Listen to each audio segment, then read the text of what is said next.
आज कथा सुनाने जा रही हूँ। कथा का नाम है नारद का गौर भंग। चलिए शुरू करती हूँ। इससे पहले मेरे चैनल को सब्सक्राइब और वीडियो को लाइक कर दें। चलिए शुरू करती हूँ।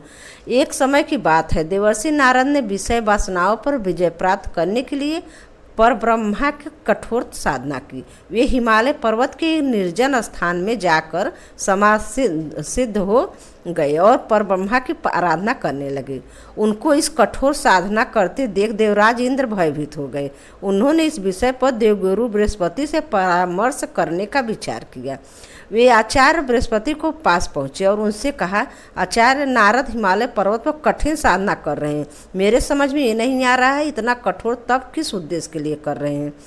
देवगुरु बृहस्पति बोले, इंद्र, संभव है नारद के मन में तुम्हारे सिंहासन को प्राप्त करने की लालसा पैदा हो गई हो, शायद इसलिए इतनी कठोर साधना कर रहे हैं। देवगुरु की बात सुनकर इंद्र और भयभीत हो गए। उन्होंने आचार्य बृहस्पति से पुनः पूछा, आचार्य, यदि ऐसा हुआ तो मेरे लिए बहुत भयंकर बात होगी। मुझे परामर्श दीजिए कि ऐसी हालत में मैं क्या करूं। आचार्य बृहस्पति बोले, इंद्र, तुम तो देवों के राजा हो, सर्वशक्ति संपन्न हो, सामर्थ्यवान हो। यह मैं तुम्हें इस विषय में क्या परामर्श दे सकता हूँ। तुम स्वयं ही कोई उपाय सोचो। हाँ, मुझे ही कोई न कोई उपाय सोचना पड़ेगा। कहते हुए इंद्र वहाँ से चले आए। अपने महल में पहुंचकर उन्होंने कामदेव को बुलाया और उनसे कहा, कामदेव, नारद हिमालय पर्वत पर निर्जन स्थान पर बैठे कठोर तपस्या कर रहे हैं। मैं चाहता हूँ तुम उनके पास जाओ और अपनी शक्ति द्वारा जैसे भी हो उनको तपस्या भंग कर दो। आज्ञा पाकर कामदेव तत्काल उस स्थान में चल पड़े जहाँ नारद तपस्या कर रहे थे। वहाँ पहुँच उन्होंने अपनी मायावी शक्ति का जाल बिछाया। उसके संकेत मात्र से उस बियावान क्षेत्र में बाहर आ गई। कुछ क्षण बीतते बीतते स्वर्गलोक की एक अप्सराएं प्रकट हुई और नारद के सामने मनोहर नृत्य करने लगी। उसके घुघरुओं की धुन सुन वातावरण में गूंजने लगी, लेकिन कामदेव का यह प्रयास व्यर्थ ही साबित हुआ। अप्सरा नृत्य करते करते थक गई, किंतु नारद का ध्यान नहीं टूटा। थक हार कर अप्सरा वापस चली आई।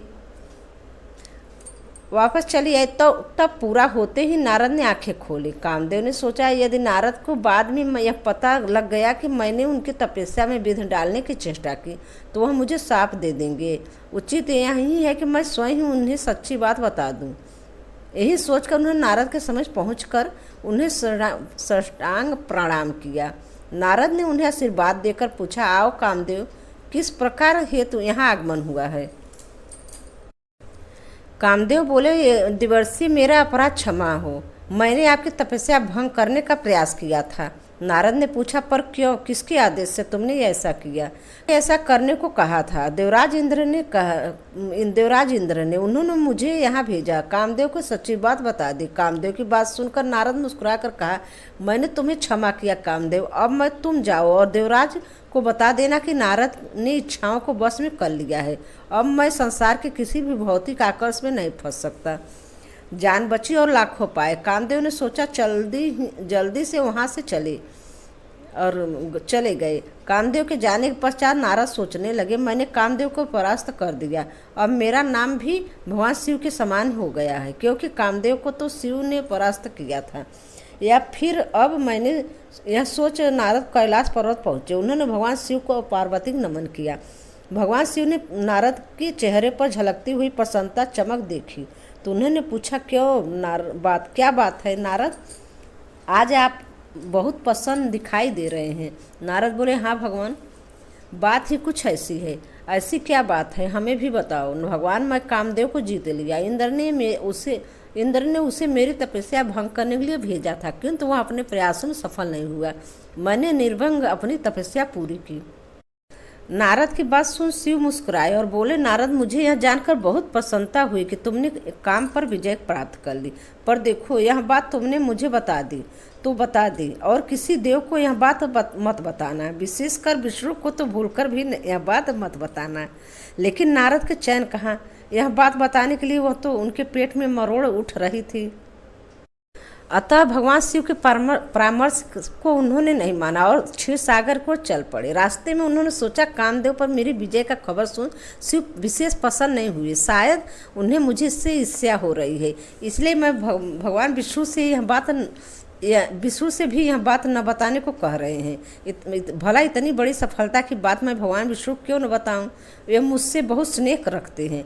काम पर विजय की बात सुनकर उन्हें तो मुझ पर बहुत गर्व होगा। ऐसा ही कुछ सोचते हुए क्षीरसागर पहुँचे। भगवान विष्णु और माता लक्ष्मी सामने पहुंचकर उन्हें प्रणाम किया। भगवान विष्णु बोले, आओ नारद, बहुत समय बाद तुम्हें देखकर बहुत प्रसन्नता हुई। कहाँ रहे इतने दिन तक? भगवान, मैं तपस्या कर रहा था, आपको जानकर हर्ष होगा। मेरी तपस्या पूर्ण हुई। यदि राज इंद्र ने कामदेव द्वारा मेरी तपस्या भंग करने की कोशिश की, किंतु कामदेव को भी मुझसे हार माननी पड़ी। अच्छा, क्या सचमुच? भगवान विष्णु ने कृत्रिम आश्चर्य व्यक्त की। हाँ प्रभु, अब मैं भी कामदेव पर विजय प्राप्त कर ली हूँ। अगले शिव भी ही नहीं है कामदेव को जीतने वाले। आपका यह भक्त भी सारे सांसारिक प्रलोभनों से परे हो गया है।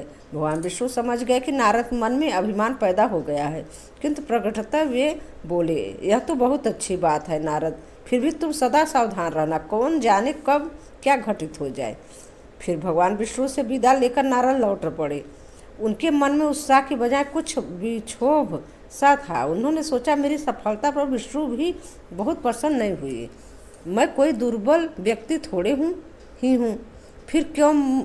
फिर वे क्यों मुझे सावधान रखने की सीख दे रहे हैं? नारद विचारों की ऐसी ही रो में बहते हुए आकाश मार्ग जा रहे थे। तभी उनकी निगाहें नीचे बने एक भ्योर नगर पर जा टिक गई। अरे वाह, यह तो बड़ा सुंदर नगर लगता है। ऐसा नगर मैंने पहले कभी नहीं देखा, इसमें चलकर देखना चाहिए। यही सोचकर नारद नीचे उतरे और वहाँ के राजमार्ग पर जाते एक व्यक्ति से पूछा, सुनो भाई, ये विशाल और सुंदर नगर का राजा कौन है? वह व्यक्ति बोला, आश्चर्य है, आप यहाँ के राजा को नहीं जानते? यहाँ के राजा का नाम शीलनिधि है। आप उनसे मिलना चाहते हैं तो उनके महल में चले जाइए। नारद राजमहल के दरवाजे पर पहुँचे तो उनके आगमन का समाचार सुनकर राजा शीलनिधि स्वयं बाहर आ गए और बड़े आदर सत्कार पूर्वक नारद को अपने महल में ले गए। तभी राजकुमारी भी वहाँ पहुँची। तो राजा शीलनिधि ने नारद को उसका परिचय दिया। यह मेरी पुत्री मुनिवर है, इसका नाम श्रीमती है। श्रीमती को सुंदरता देखकर नारद ने मन ही मन में उसकी प्रशंसा की। जब श्रीमती ने प्रणाम किया तो नारद उसे मुक्त कंठ से आशीर्वाद प्रदान किया। राजा शीलनिधि बोले, मुनिवर, श्रीमती अब विवाह योग्य हो गई है। मैंने निश्चय किया है कि शीघ्र ही एक स्वयंवर में आयोजन कराऊंगा ताकि वह स्वेच्छा से अपने पति वरण कर सके। नारद बोले, तुम्हारी कन्या साक्षात लक्ष्मी है। कोई भी हरि जैसा गौरवशाली व्यक्ति इसे पत्नी रूप में पाकर धन हो सकता है। राजा शीलनिधि बोले, आपके कथन से मेरा उत्साह बढ़ा। मुनिवर, अब तो शीघ्र ही इसके स्वयंवर का आयोजन करूंगा। नारद ने मन ही मन में सोचा, इस राजकन्या का विवाह यदि मेरे साथ हो जाए तो कितना अच्छा रहे। इसे पत्नी रूप में पाकर मैं तो धन हो जाऊंगा।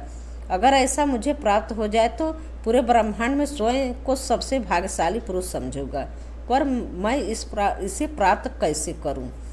राजा शीलनिधि का अतिथि सत्कार स्वीकार कर नारद उस नगर से बाहर गए और उन्होंने एक स्थान पर खड़े होकर भगवान विष्णु का स्मरण किया। अपने प्रिय भक्त की पुकार सुनकर भगवान विष्णु प्रकट हुए। क्या बात है नारद, कैसे स्मरण किया मेरा? भगवान, मुझे हरि जैसा सुंदर मुख चाहिए। आप कृपा करके मेरा मुख हरि जैसा कर दीजिए। भगवान विष्णु तथास्तु कहकर अंतर्ध्यान हो गए। बस यही नारद से एक चूक हो गए। वरदान मांगते समय वे भूल गए कि हरि का एक अर्थ बानर भी होता है। भगवान विष्णु ने नारद का मुख बंदर जैसा बना दिया और क्योंकि नारद के पास उस समय अपना रूप देखने के लिए कोई उपकरण भी नहीं था, अतः वे अपने मुख नहीं देख सके। जिस समय नारद स्वयंवर स्थल में पहुँचे वहाँ अनेक देशों के राजा एवं राजकुमार उपस्थित थे। नारद बड़े विशाल के साथ यह सोचते हुए, अब तो वरमाला मेरे गले में ही पड़ेगी, जाकर एक आसन पर विराजमान हो गए। नारद को देखकर वहाँ उपस्थित राजा लोग मंद मंद मुस्कुराने लगे। उनमें से एक राजा बोला, अरे जरा इस मनुष्य को मुख तो देखो, इसका शरीर तो मनुष्य जैसा है और मुख बंदर जैसा। दूसरा बोला, यह शायद अपने आप को बहुत सुंदर समझता है, तभी तो राजकुमारी के स्वयंवर में उसके द्वारा स्वयं का चयन किए जाने की आशा से यहाँ आया है। उस व्यक्ति की बात सुनकर सभी ठहाका लगाकर हंसने लगे और तभी राजकुमारी श्रीमती वरमाला लिए स्वयंवर स्थल में पधारी। उसे देखो राजा उपस्थित, राजा हास परिहास करना भूल गए और सब सावधान मुद्रा में बैठ गए। सबको आशा थी कि राजकुमारी उनके गले में वरमाला डालेगी। विशेषकर नारद के मन में भी तो किसी प्रकार की कोई शंका ही नहीं था। भला जिसके पास भगवान विष्णु जैसा सुंदर मुखड़ा हो, उसे कौन सी सुंदरी अस्वीकार करती है। राजकुमारी का वरमाला लिए जैसे ही नारद के समीप पहुंची, नारद ने अपना गर्दन आगे करके मुस्कुरा कर कहा, देवी एक दृष्टि इधर भी देख लो, मैं भी तुमसे परिणय करने का कांक्षी हूँ। नारद की बात सुनकर राजकुमारी हंस पड़ी और बोली, तनिक अपने मुख को भी तो दर्पण में निहार लो बानर। यह कहकर उसने एक बैग भरी दृष्टि नारद पर डाली और उपेक्षा से उनकी ओर देखकर अपना मुख दूसरी ओर मोड़ लिया। राजकुमारी श्रीमती ने स्वयंवर स्थल में 2-3 चक्कर लगाए, फिर वरमाला हाथ में ली एक और उदास भाव से खड़ी हो गई। तभी भगवान विष्णु ने स्वयंवर स्थल में प्रवेश किया, जिन्हें देखकर राजकुमारी का चेहरा खेल उठा। वह तेजी से आगे बढ़ी और वरमाला विष्णु के गले में डाल दी। नारद ने जब यह दृश्य देखा तो ईर्ष्या से जल उठे।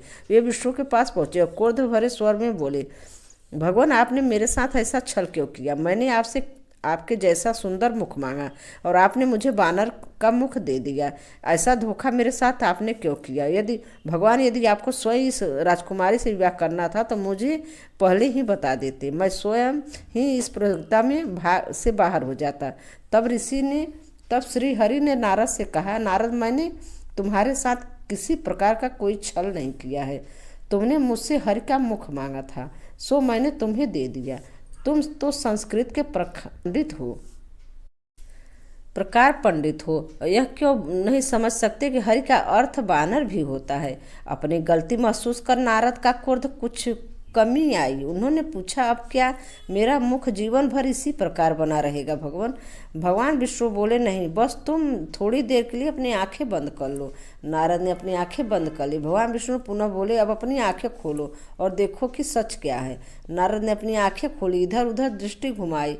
अब वहाँ न राजा शील निधि था और न उसका कोई महल, न स्वयंवर स्थल और न स्वयंवर में भाग लेने वाले प्रतियोगी। वे सब निर्जन स्थान पर खड़े थे और उनके सामने खड़ी थी श्री हरि विष्णु और माता लक्ष्मी। उन्हें इस प्रकार चारों ओर भौचक्के भाव से निहारते देख भगवान विष्णु ने पूछा, नारद, यह सब मेरी माया थी। तुम्हारे मन में घमंड पैदा हो गया था, तुमने काम पर विजय प्राप्त कर ली और अब भगवान शिव के समकक्ष हो गए हो और तुम्हारे इसी अहंकार भाव को समाप्त करने के लिए मुझे यह माया रचनी पड़ी। और हाँ, जिसे तुम राजकुमारी श्रीमती समझे हुए थे और उसके विवाह करने का आतुर हो रहे थे, जानते हो कौन थी? नारद मुंह में बरबस से निकल पड़ा, लक्ष्मी। भगवान ने कहा, तुम जिसे माता लक्ष्मी कहकर बुलाते वह लक्ष्मी राजकुमारी श्रीमती थी। यह सुनकर नारद का चेहरा शर्म से झुक गया। उन्होंने श्री हरि से कहा, हे प्रभु, आपने मुझ में बड़ा उपकार किया, जो समय रहते मेरी आँख खोल दी। मैं सचमुच पतन के गर्त में गिरने के लिए जा रहा था, किंतु आपने कृपा करके मुझे उबार लिया। इस प्रकार भगवान विष्णु की कृपा से नारद के मन में पैदा हुआ अहंकार भाव समाप्त हो गया। राजकुमारी श्रीमती से विवाह करने की जो इच्छा उनके मन में पैदा हुई थी वह भी तिरोहित हो गई। नारद नारायण नारायण कहते हुए पुनः अपने मार्ग पर चल पड़े। इस तरह नारद जी का कथा यहीं समाप्त। हर हर महादेव। ओम शिव शक्तये नमः।